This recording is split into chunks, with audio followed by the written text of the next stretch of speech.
పంట జోరుగా నడుస్తుండొచ్చు వ్యవసాయం పనులు. ఇత్తునాలకి నాట్లేస్తున్నారు అంతటా. ఇక పంట పెరిగి చేతికొచ్చే వరకు తక్కువ ఓ 3 నెలలన్న పడుతుంది.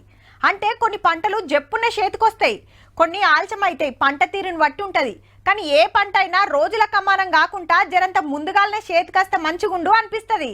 అగో గసంటి పంట ముచ్చటే ఇది.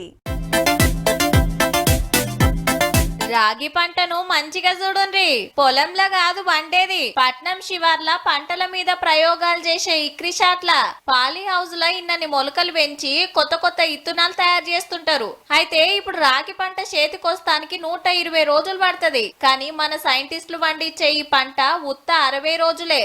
అంటే మనం ఒక్క పంట తీసే లోపు ఇవి 2 పంటలు వస్తాయి అన్నట్టు.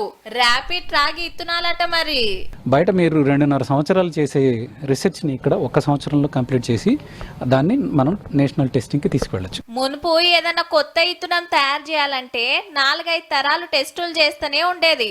ఇప్పుడు గీ ర్యాపిడ్ టెక్నాలజీతోని జప్పునైతుందన్నట్టు. బయట పొలాల్లో పండిస్తే పక్షులు జీవాలు పొతం పెట్టే కోపుంటది. కాబట్టి ఇట్లా పాలీ హౌస్ లో ప్రయోగం నడిపిస్తున్నట్టు. ఈ ఇత్తునాలు టెస్టింగ్ కు పంపిండ్రట ఆల్రెడీ.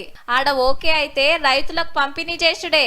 అయితే కొత్త వెరైటీస్ ఉన్నాయని ఆ సీడ్ వాళ్ళకి అందేలాగా చేయాలి. క్వాలిటీ సీడ్ అనేది అందకపోతే రైతు కల్తీ విత్తనం వేసుకుంటే అంత దిగుబడి రాదు. అట్లనే పబ్లిక్ కు సుతా రాగులు తింటే పెయికి ఎంత మంచిదో ఎరక చెప్పాలి. కొనేటోళ్ళు ఉంటేనే కదా డిమాండ్ పెరిగేది, రేట్ వచ్చేది. ఇక ఈ రాగి వండిస్తే తక్కువ 4 టన్నుల దిగుబడి వస్తుందట. మళ్ళా పంట కాలం సుతా సగానికి సగం తగ్గుతుంది. ఇప్పుడంతా బలం గల తిండినే కాయిష్ చేస్తున్నారు కాబట్టి గిరాకీ బగ్గనే ఉంటది. రైతులకు సుతా గిట్టుబాటు అయ్యే కోపున్నది కాబట్టి ఆలోచన చేయండి మరి.